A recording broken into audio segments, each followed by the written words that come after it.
Welcome. Hello everyone here, and hello to all of you out there. This is session 5, Frogs and Lizards, of Gardening on the Wildside. So thank you for coming along. I'm Julian, I'm a sustainability educator here. The Batley, our landscape architect and permaculture expert, and Matt Leary, who is Council's supervisor of bushland and coastal walks. And he's our guest expert speaker today, telling us about frogs and lizards. Yes. Yes. Expert we're here again at the Randwick Sustainability Hub. As you can see, we're in a slightly different section, and we've got a frog pond in front of us that will be deconstructed today under Matt's guidance. This is being done in the Bush Tucker Trail. So we're at the Randwick Sustainability Hub. We have quite a few different gardens showcasing different aspects, and this one's the Bush Tucker one, where there's, if you know what to look out for, there's actually quite a lot of food in here. So really good point to pay respects to elders and the traditional owners of the land. We're on Gadigal and Bidjigal land, and pay respects to the elders past, present and emerging. For the people here on Zoom, it's really great if you leave your video on, put your name on the bottom so we can know who you are, and please don't ask stuff on chat because it's not really being monitored. Actually call out as though you're here. It's handy also if you say your name so that we know who you are.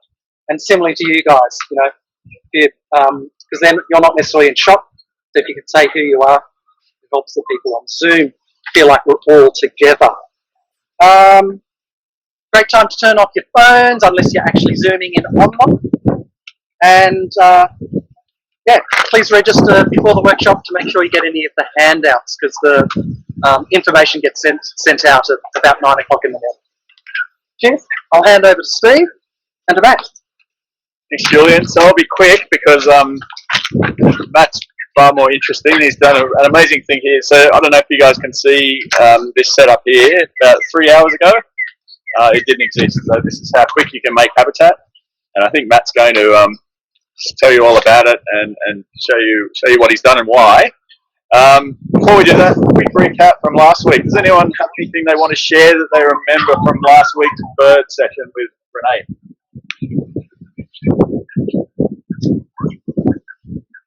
The layering of plants.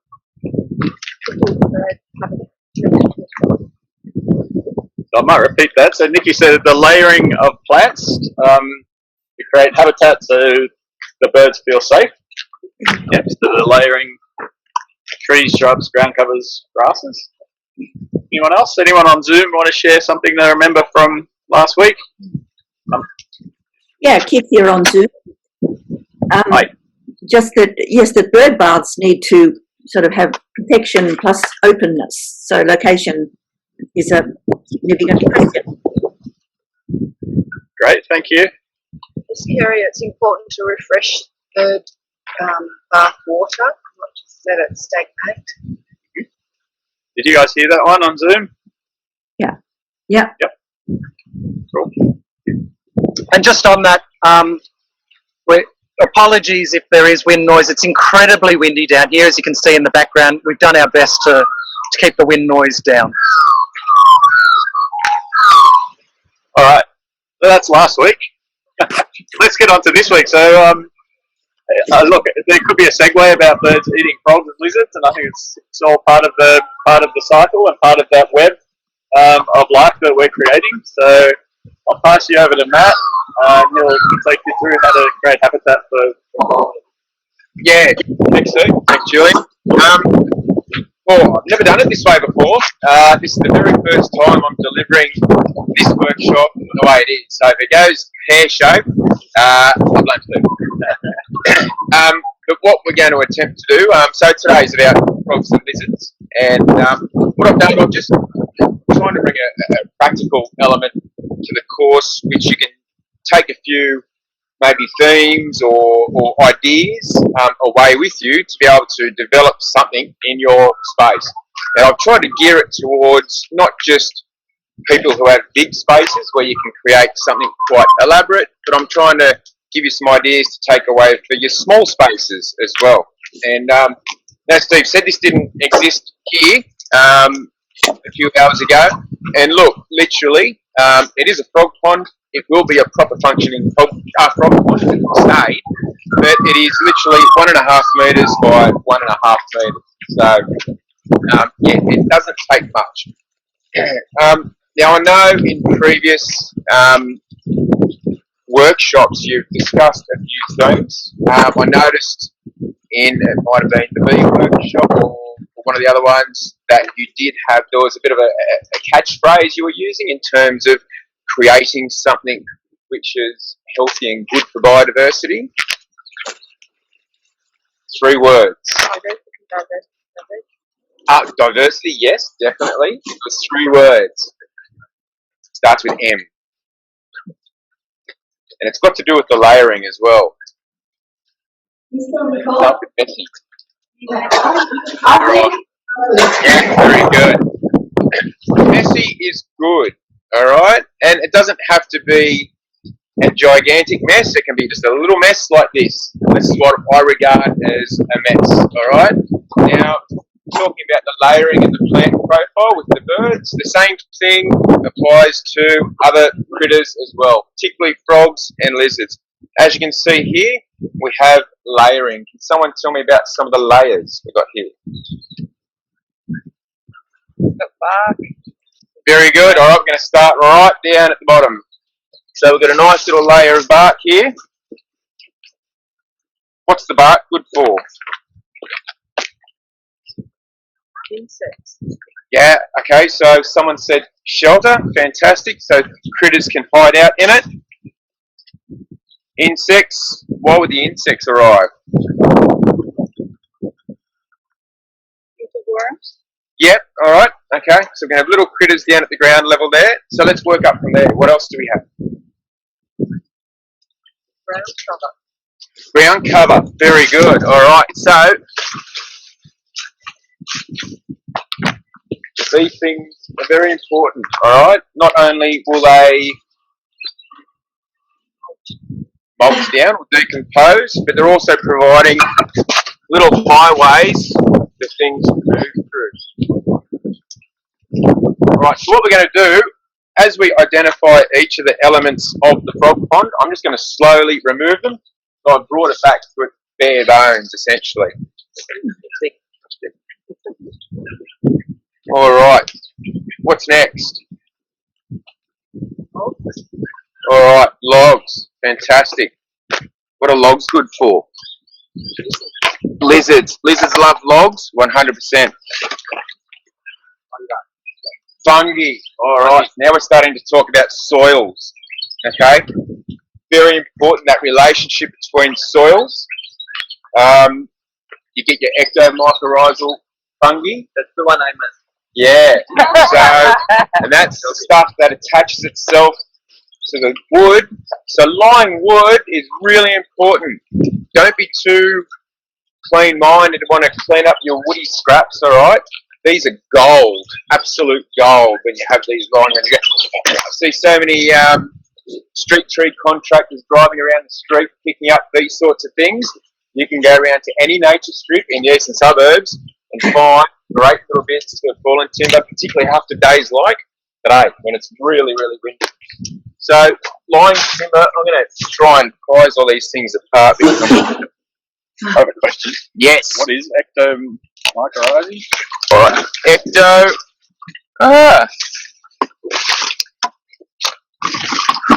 ectomycorrhizal fungi are basically mushrooms. Simple as that. We'll keep it simple.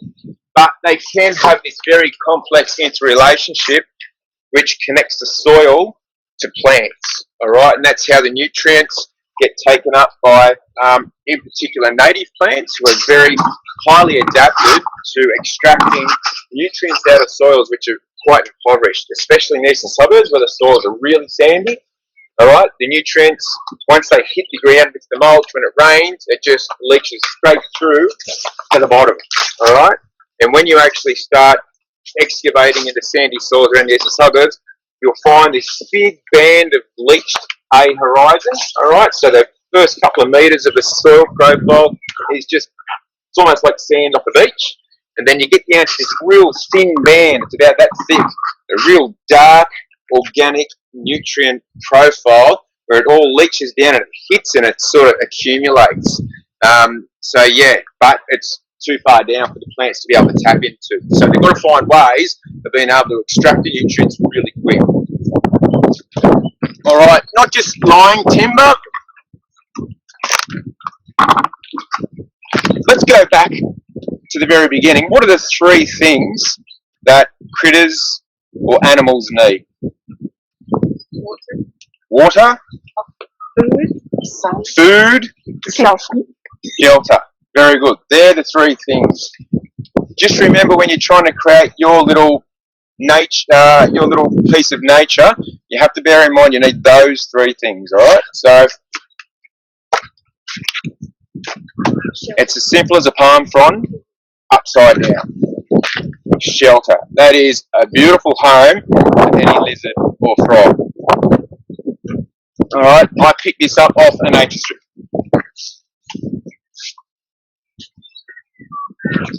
What else can we see? Is that Cutley Daisy, the purple one? Okay, so now we're starting to talk about plants. Yes, it is. So we're moving from hard things into soft things. So let's talk about plants in a frog pond. What do we need? Water tolerant plants tolerating inundation. Very good. Okay, so frog ponds. Where would we find frogs in the natural environment? Wetlands. Very good. Don't have to be a wetland, but wetlands, yeah, let's start with that. So are wetlands always wet? No, very good. So it doesn't have to be always wet. So the plants need to be adapted to both wet and dry. All right, so let's talk about the wet part of it, or what do we call that?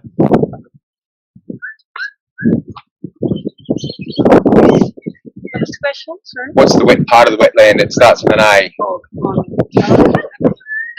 We'll call it the aquatic. Okay. All right, and what's the opposite? What's the land-based bit? Terrestrial. Fantastic. All right, so we've got the aquatic part of it, we've got the terrestrial part of it. So the aquatic plants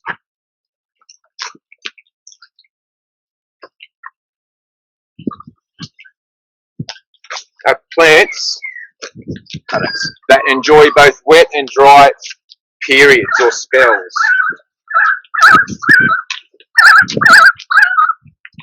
Thanks.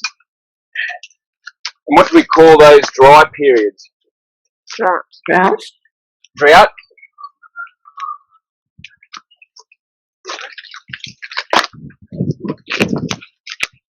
So we get variations throughout the year. We also get variations throughout longer stretches of time. We get the El Nino and we get the La Nina.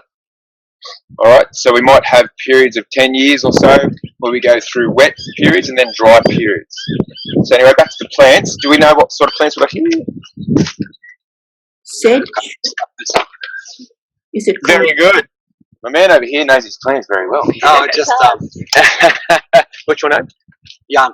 Yeah, thank you. Great. K-Rex depressor. You can just bang that straight in your pond and it will survive very well. And if your pond happens to dry out, it will also survive very well. And this one? I thought it was a restiary. No, it's not. But the restios are good pond plants. Yep. Senior. Very good. Medusa. You repeat this one. So we've got K-Rex oppressor and Vicinia nodosa. They are sisters. They're a family. Or this one's commonly known as knobbly clubrush. That's what they call it. Alright.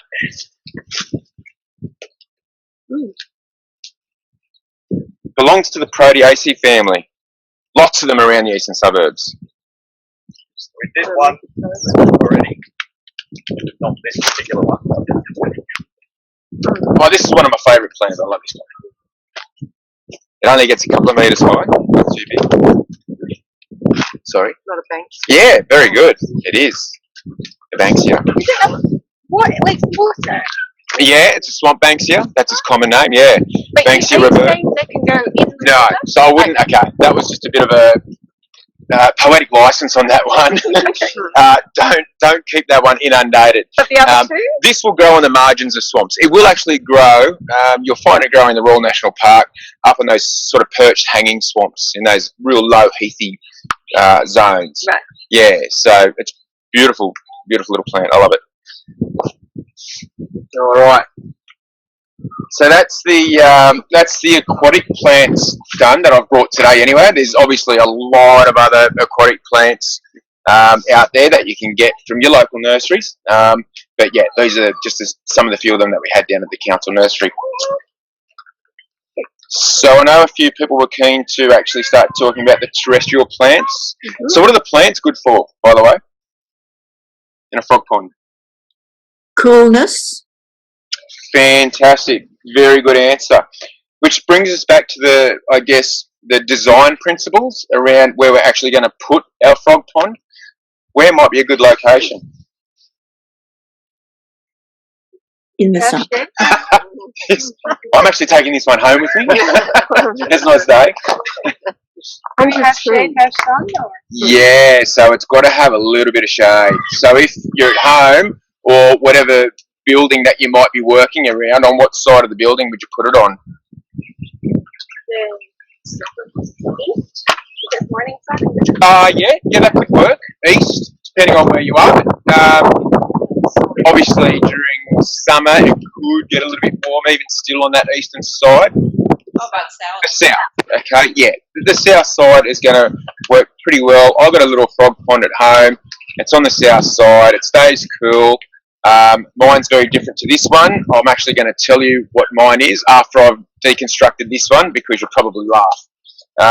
But anyway, so look, the plants need to be adapted to shade, essentially. So you'll be able to have some sun-loving plants, but you're going to have a bit of a mixture of both. So let's talk about some of those shade-loving plants. Fern. It is. Anyone know what sort of a fern this one is? Is it a maidenhair? No. The long It gets quite big. tree fern? Yeah, very good. It's tree fern. Let's keep moving. This one loves shade.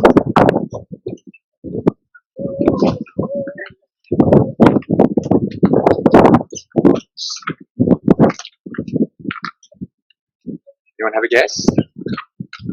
Gets a blueberry. Wow, really? Blueberry. It's a blueberry ash, or Eleocarpus reticulatus. Is that one on the list? Really ash. So I tried to grab as many plants as I could which were or are on your list. Is the But- berry edible?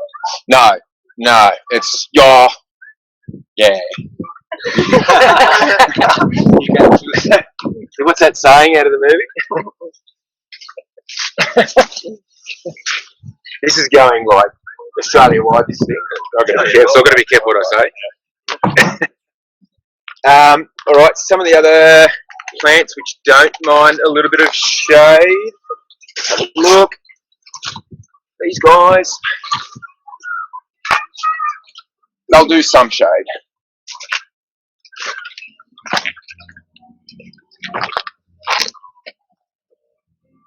Lily. Very good. Swamp lily. Wow, what a name for a plant that grows next to water. Now, there is a particular frog, so we might start talking a little bit on the species. I did give a handout to the gang which are here. I'm not sure if the Zoomers have access to, but I'll be able to send that out after this session. So the people at home may know there is a particular frog which inhabits these parts, and it's only little. It's only really little. It really loves this plant, and it loves any sort of sedgy plant as well. Why? Because of eaters? Yeah, very good. It's not birch. It's the dwarf tree frog.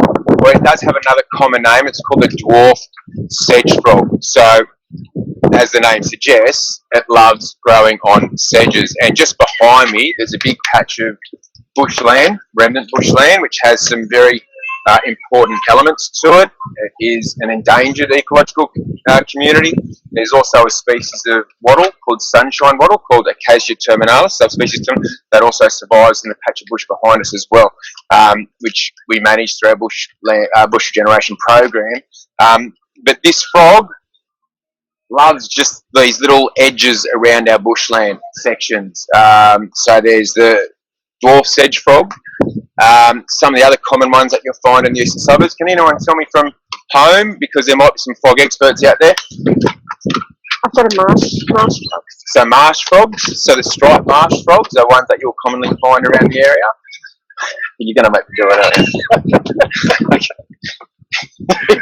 Oh, I just love coming after birds and bees. They're such great workshops. And I'm not going to come in and do frog noises. Alright, so does anyone know what the striped marsh frog sound is? Sound like a tennis ball bounce. Thank you. That's the best explanation anyone has ever given at any of the workshops. It sounds like someone hitting a tennis ball. So it's a tock sound, like that. Yeah, it actually sounds like someone having a game of tennis. It's quite bizarre. So some of these frog noises, they're not your classic ribbit noises, particularly around these parts. So you might have frogs at home, and you just may not even know that they're actually frogs calling. So in terms of locations where you'll find frogs around the eastern suburbs, does anyone know where you might commonly find big or larger populations of frogs? Centennial Park. Yep, Centennial Park. All right. Fred Hollows Reserve. Fred Hollows Reserve. So that has a creek running through it in Randwick. Cooper Park. Cooper Park in Willara. How about Bronte Gully? Trinity Reserve wetland, the little coastal freshwater wetland. There was one from our Zoomers. Yeah, Bronte Gully. Bronte Gully. You will. Yep, there's a little creek going through the end of the gully there, definitely.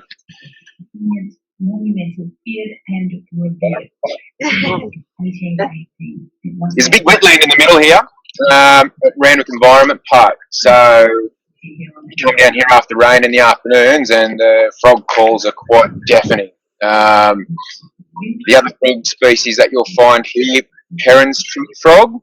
It's on the list. The striped marsh frog, the eastern dwarf sedge frog. You will find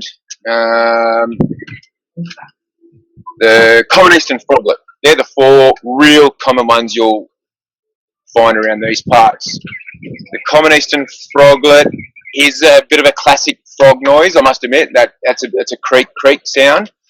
But the Perrin's tree frog, I'm not going to do that one because it'll sound like an axe murderer running through the bush. And I don't want to embarrass myself. But you can go online, you can actually go to a website and look up frog calls. There is a really good frog website called the Frog and Tadpole Society, and they have lots of good information. I just don't know if they actually have frog calls on it. Thank you. What have we got? Two. So yeah, there's lots of information out there, but let's just keep deconstructing this little pond. What do they eat, frogs? Sorry? What do they eat? What do they eat? Why? Insects. Yeah. What do tadpoles eat? Yeah, they don't mind it. What else? Anyone at home? Plant matter. Yes, very good. Plant matter. Decomposing plant matter in ponds. What do you get in ponds? Which, around the edges? Algae. Algae, pond scum. I love it. Alright, so we've done the aquatic plants. Let's do a few of the terrestrial plants that we've got here. That's just a bit more of the Phacenia, which doesn't mind being on land as well as water. You've done this one. What did we say this one was? That's the, yep. Nice and loud. Cutleaf daisy. The cutleaf daisy, the brachycomb multifider. Excellent for things moving underneath. It just provides that nice little ground cover. Plus, Flowers for insects. yeah, showy flowers, which attracts food. All right.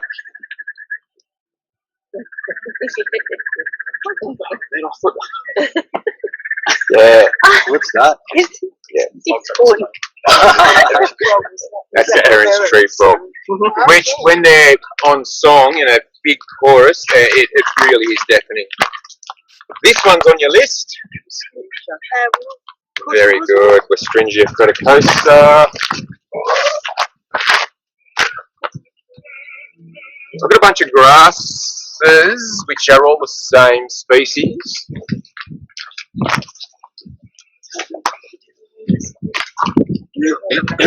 Carolina. No, it starts with P. Koa. Alright. So that's a tussock grass. That's a little bit more of the K-Rex, and someone said the other one, Lamandra. That's the smaller variety. That's the Lamandra tunica. This one's on your list. Mertesi. Oh, it's like a, what's it called? Tea tree? No. You can actually. I won't hand anything else out just with COVID, but what does it smell like? A native mint of some sort. Yes, very good. Someone said mint. It's a native mint. And you can put it in your tea. I'll make tea out of it. It's nice. What's the name? Crostanthera incisor. Native mint. Page 17. Okay. And is it shade tolerant?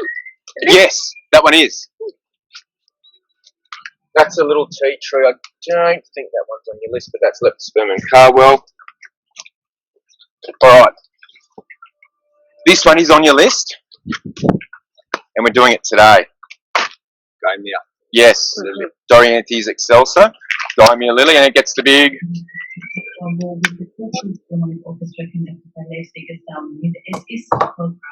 On top. Can you say that again? What kind of lily? Gaimia, as in the suburb. Lily. Dorianthes excelsa is the botanical name.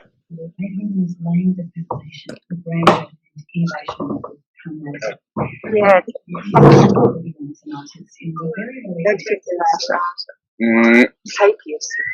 It's Banksia, not the serrata. It's the Banksia integrifolia or the post Banksia. Alright, I'm pretty much. So, tree, large shrub, low shrub, What's that large ground cover. What's that large shrub?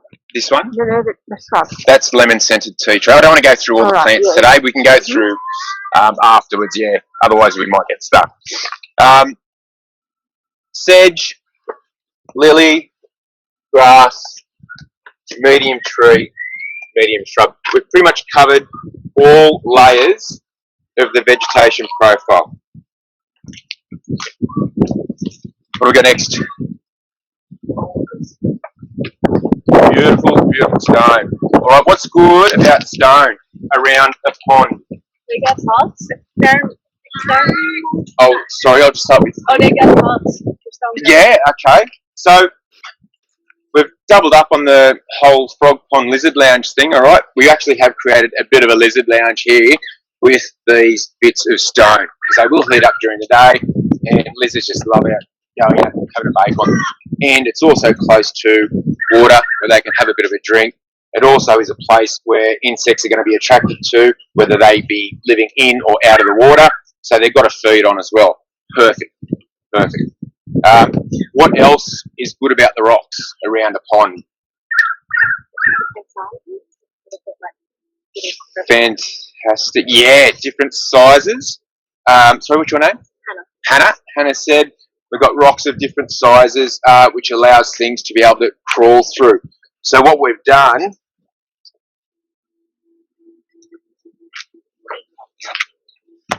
is allowed for little escape routes or entrances, okay?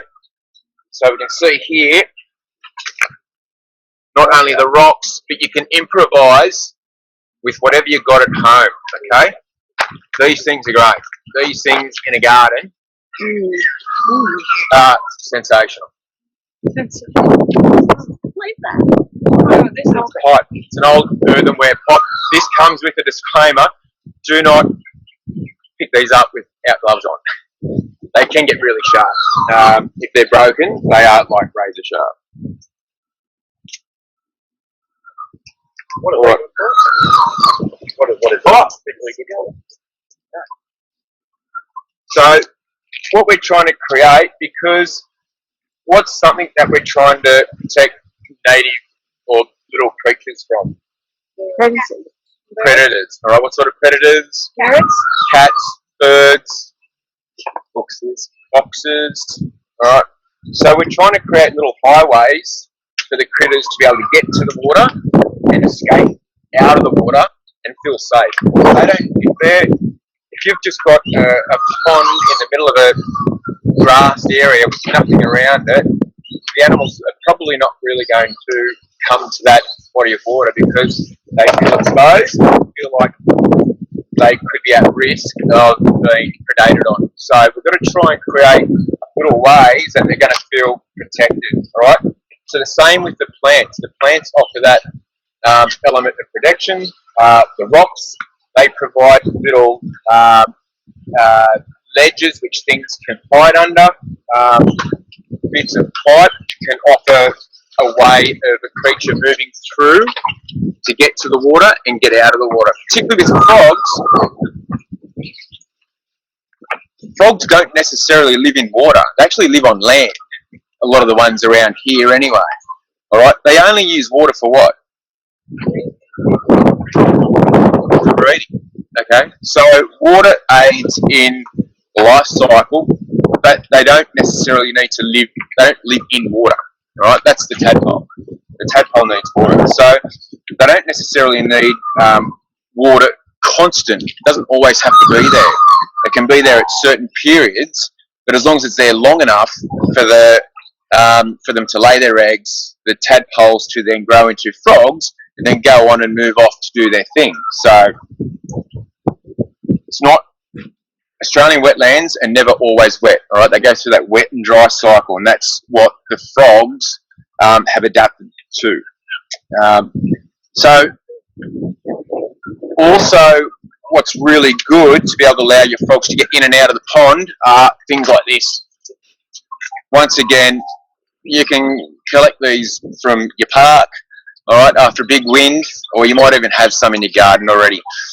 Disclaimer also, don't go into bushland areas collecting these sorts of items, all right? These are really important that they must be left there. There are certain regulations around being able to collect things from natural areas, so just bear that in mind. If you're unsure, call your council or go online to find some information on it. All right. So rocks of different sizes. If you have a question. Yes.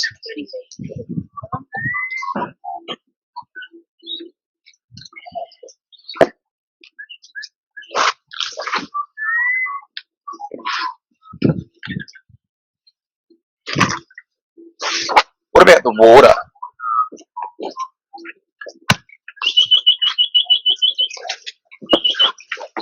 Could it be rainwater? Yes. Or if it's water out of the tap, can it be water out of the tap? Yeah. But so it just needs to condition itself. So I'm working, not only are we working on the principle of messy is good, we're also working on the principle of build it and they will come. Hopefully. Not always. Sometimes a lot of the time, depends on where you are. But as I said, we're talking about where do we find frogs around the eastern suburbs. We've got, we said Coogee, South Coogee, Randwick. We've got Kingsford, the lake system down through the golf courses around the back of the golf courses there, which once would have been part of the whole Lachlan swamps, which used to flow from the back of Bondi all the way down through the back of the eastern suburbs down into Botany Bay. Right, so you've got that lake system which still occurs naturally or modified in some parts through Kingsford, Daceville, Matcherville, Hillsdale, and then you got up on the south of the coast, you got places like La Perouse, which has wetlands up on the golf courses, through the Coast Golf Course, Randwick Golf Course. So yeah, lots of places where frogs do inhabit around the eastern suburbs. Most people who live around here should be close enough that if you do build it, something will come. I've lived in. How does the frog get into my backyard? I can't answer that. They're quite amazing how they move through urban areas. Some move better than others. Like the striped marsh frog is common throughout the eastern suburbs. I've lived in Coogee, Maroubra, down on Botany Street, Kingsford, and we had striped marsh frogs in our backyard there. Now I'm in Little Bay. I've got striped marsh frogs, Parents Tree frogs. I've got and eastern dwarf sedge frogs in our backyard, and we haven't done anything to our backyard yet. You'll generally find you won't see frogs during the day, very rarely, unless you're going around lifting things up. Like if you've got a frog pond, I can pretty much guarantee if you went round some of these rocks and very nicely lifted them up and returned them, you'll find something under there, guaranteed. Yeah. I've got a dwarf sedge frog in the back of my yard, and it's actually under a concrete landing. It's burrowed its way under the concrete landing, and it comes out of a night, and it has actually just laid eggs recently after all that rain we had in a little tub.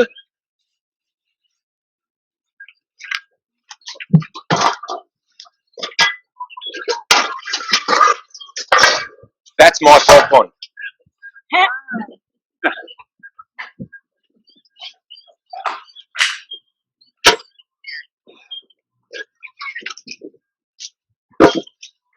With a couple of rocks inside and some plants. Is it buried under or No. not? No. So I've got striped marsh frogs in it and around it and under it. And it blew me away. I just had it sitting there. It actually isn't a pot like that. It's actually, when I was driving along the street, I saw a sink which someone was throwing out. I grabbed it, I got a plug for it, put it at the backyard, let the rain fill up, and put a couple of plants in, the K-Rex, the Ficinia, and I didn't even create an access for it. Nothing. And it managed to get in there and lay eggs. How are we going for time?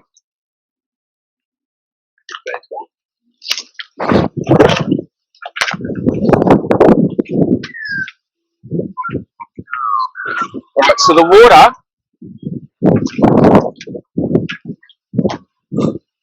has got to be conditioned, so it's got to be clean. Does it have to be running?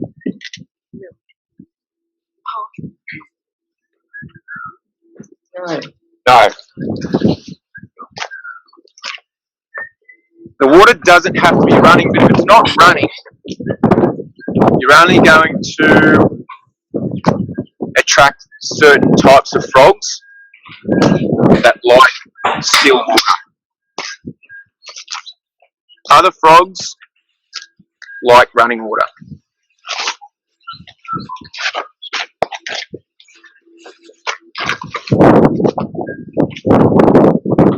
Ones that like still water, are they okay with running water as well? Or is it like stuff that like still? Alright, another disclaimer as part of this workshop. I'm not a fauna ecologist. I'm a native plant ecologist. So I work on the premise of build it and they will come, and then I'll let the experts deal with it when they come. So yeah, I couldn't answer that question, I'm sorry. I know enough, but yeah, specifically, not that much. And so these sandbags, are they to hold the plants without ripping the pond liner? So you don't have to use sandbags, but they were just what I had today to be able to hold down the pond liner. Alright, so we need to contain the water. What's the best way to contain it? There's a few different methods. We've got the pot or the sink. We've got pond liner, which is just plastic doubled over. I was very surprised this didn't leak. I'm very happy today. But you can just get this plastic from Bunnings. It's 200 micron plastic, usually double sheeted, and I've installed these in some of my yards and they work really well. Does mosquitoes lay their eggs in the water? Mosquitoes then lay their eggs in the water? Yeah, so mosquitoes do enjoy these parts, but the tadpoles enjoy them as well. Okay. So they will feed on the mosquito larvae. Yep. And is it important to clean or keep the water topped up? So oxygenating water can be as simple. You don't need a full glamorous pump system. Oxygenating water can be as simple as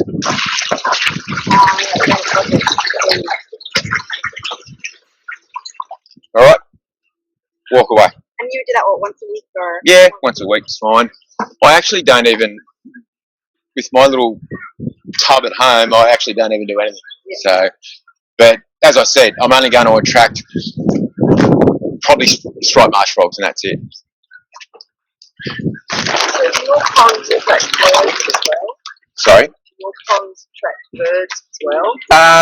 Where I've got my pond, not so much. We've got, sorry, I've got a bird bath at the front of our place where the birds like to hang out, so they've got another place to go.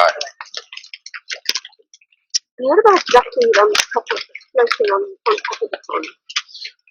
Okay, so there are other pond plants you can use, and you've got to be really careful that some of them don't actually become invasive.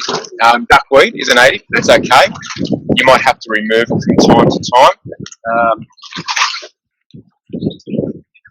When you're getting rid of your pond plants, and this goes for people at home as well, just into your compost. Don't put it into any other waterway or wetland, because you might have some sort of nasty that is in your pond which could actually escape, and wetlands can be pretty well, they're very important to us in the function that they play in our environment, but weeds do tend to proliferate around wetlands, and they can be really expensive to control when they get into those wet environments. So as the water subsides out of this, you're going to see something which is quite important to a pond as well. Can anyone see what's happening?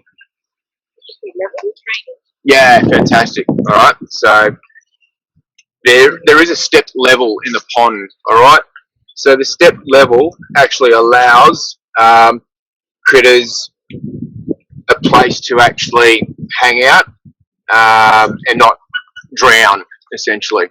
All right. You don't have to have it.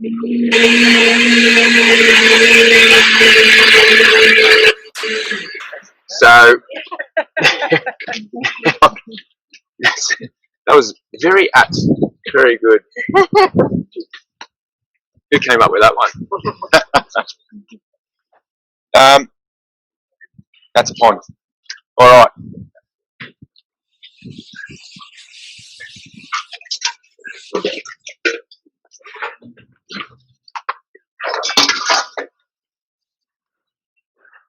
Other ponds?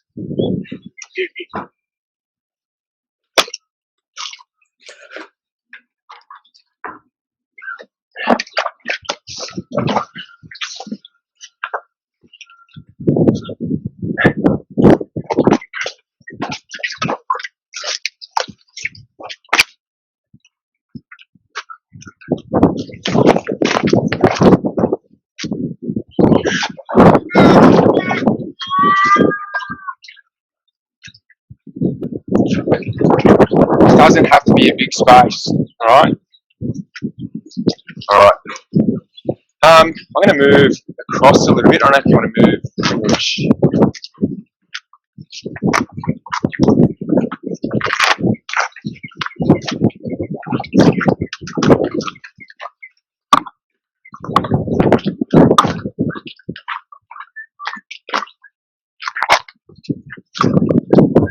Any questions about what we talked about so far? I've got one. Matt, I've got one. Yes. You mentioned the water needs to be conditioned, and you talked about oxygen. Is there anything else that you mean by conditioned? Conditioning is just basically time. If you're going to use tap water, it is just good to give it time, and the water will. I'm not a water chemist, but it will break down whatever is in tap water to be able to allow animals to utilise it. Okay. So, a period of a week to 2 weeks is probably enough. The amount of rainfall that we've been getting recently, you're probably not even going to have to use tap water. It's probably going to happen naturally anyway. Okay. And then you get soil conditioners. The same type of soil conditioner that you would use for your fish tank could be applied to a pond. Water conditioner. Not hair conditioner. Or soil conditioner. What did I say? Soil conditioner? Apologies. Yeah. A water conditioner. Look, that was a good lizard lounge as well. But there are other little, I guess, funky ideas you can use at home. And it's just about being a little bit resourceful. As I said before,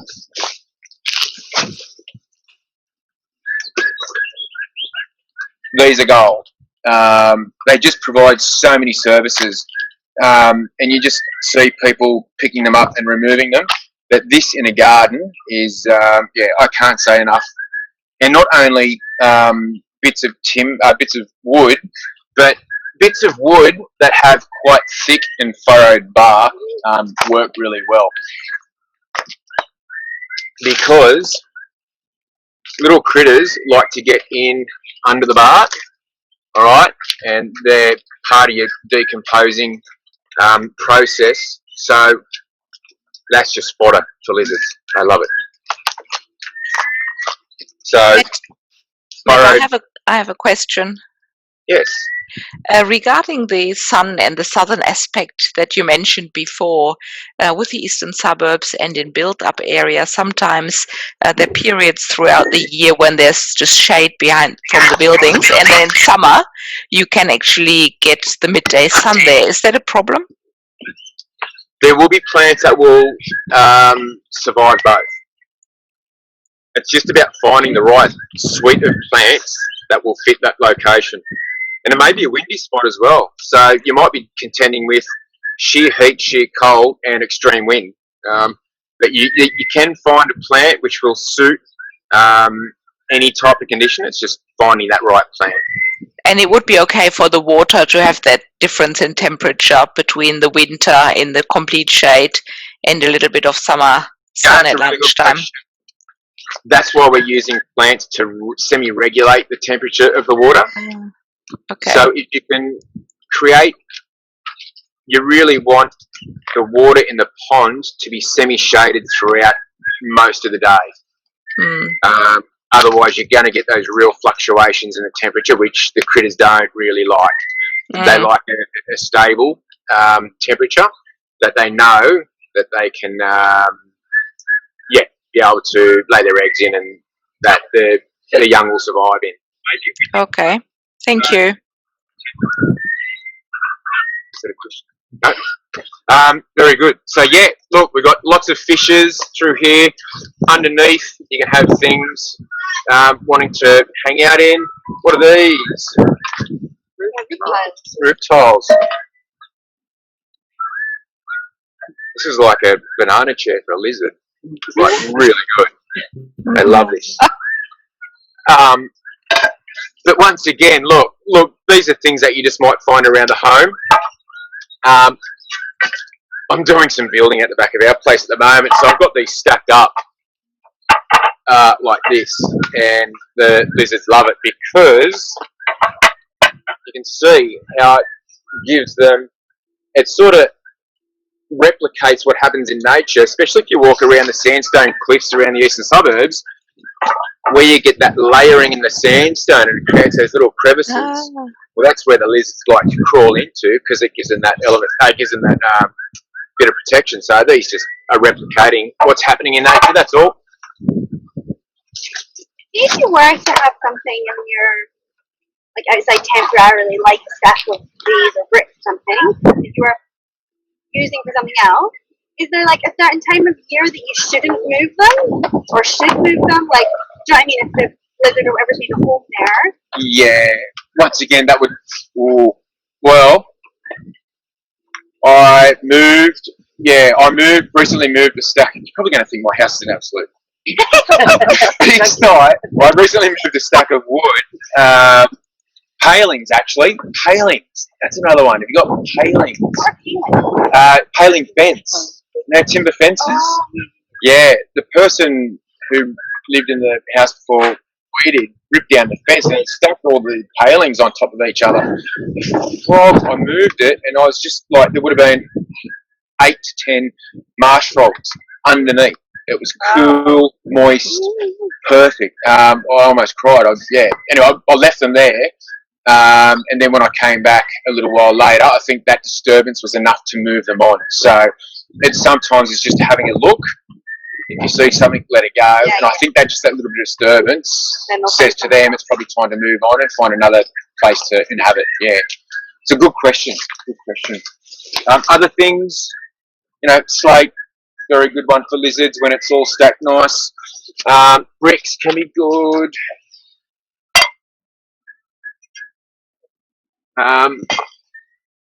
I just constructed a sandstone wall in my yard. I was just saying to Steve before, I haven't even grouted it yet. I built it last week, and I was having lunch on the weekend just staring out in the backyard at my handiwork, and lizards already going over the top of it. So yeah, look, this is just a little lizard lounge. These are the types of things that we put in our bushland sites. We use them here, actually, where we're doing a lot of weed control, and we're actually removing habitat, even though their weeds are invasive. They are a temporary form of habitat for native animals.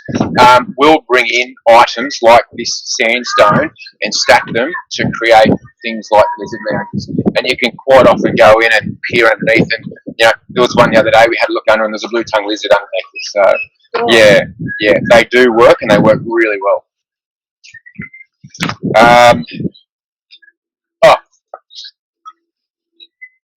Besser blocks. They're pretty good as well. Look, that pretty much is what you can do at home. Some of the materials that you can use. I think it's time for you to get a bit creative. Hopefully I've given you enough sort of ideas, and it doesn't have to be as big. It can be as small. Sometimes it just might be something that you find in the street that you might think to yourself, wow, that could actually work to attract frogs or lizards to my yard, or other fauna for that matter.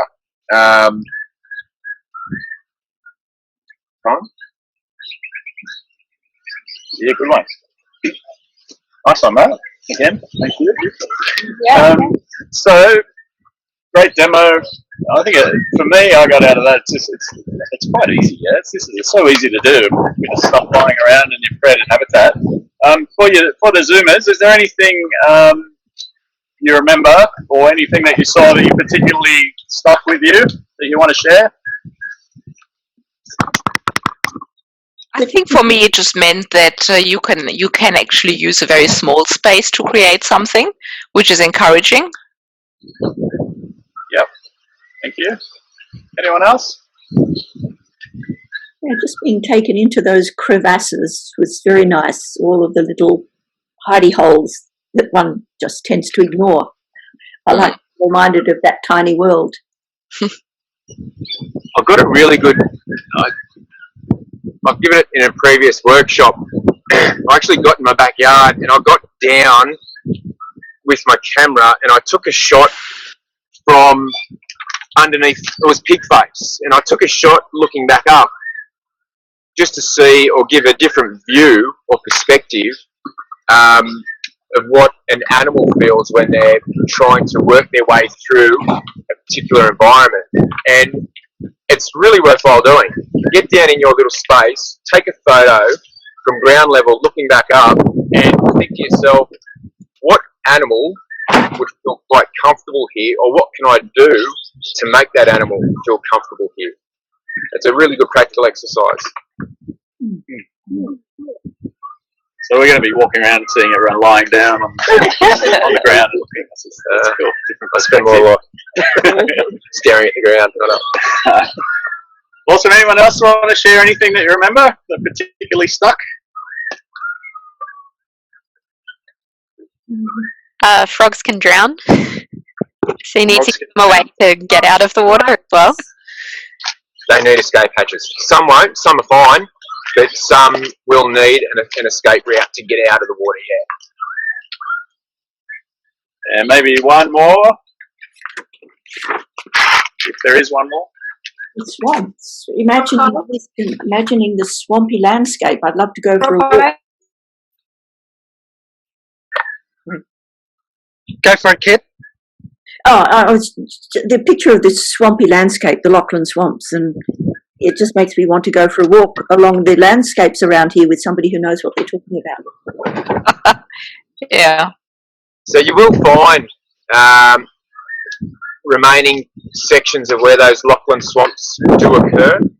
I've got a really great old map back at the office on our mapping system, which actually showed where those swamps flowed through. They're really extensive. They're quite amazing. So you had the Lachlan swamps, and then you basically had that water system, and then you had the eastern suburbs Banksia scrub, which pretty much took up maybe 80%, 85% of the natural environment. Then you had your little gullies with gully forests, and you got your sandstone heaths up around the headlands and the beach dune environment. Yeah, so and the wooded areas up on the escarpments. Are there also frogs near the beaches, or? Yes, definitely. There's a little creek which runs down into the southern section of South Maroubra Beach, which used to be quite polluted. That's another thing. Frogs are really good bioindicators. Does people understand what a bioindicator is? Yep, fantastic. But there are certain frogs which will survive in slightly polluted waters. The poor old striped marsh frog, he's pretty cheeky, quite resilient. So yeah, they do a really good, they survive quite or persist quite well in the environment. So you will get those throughout. Okay, awesome. So thanks, Matt, again for a really interesting workshop. Yay. Thank you, Matt. We might wave goodbye to the Zoomers. Thank you, it was lovely. And don't forget, this is session 5, so tune in for session 6 next week. Yeah. And I'll send out a survey question. It's always helpful, even if you've done one last week, to keep filling them in so that we can keep running these workshops. Next week.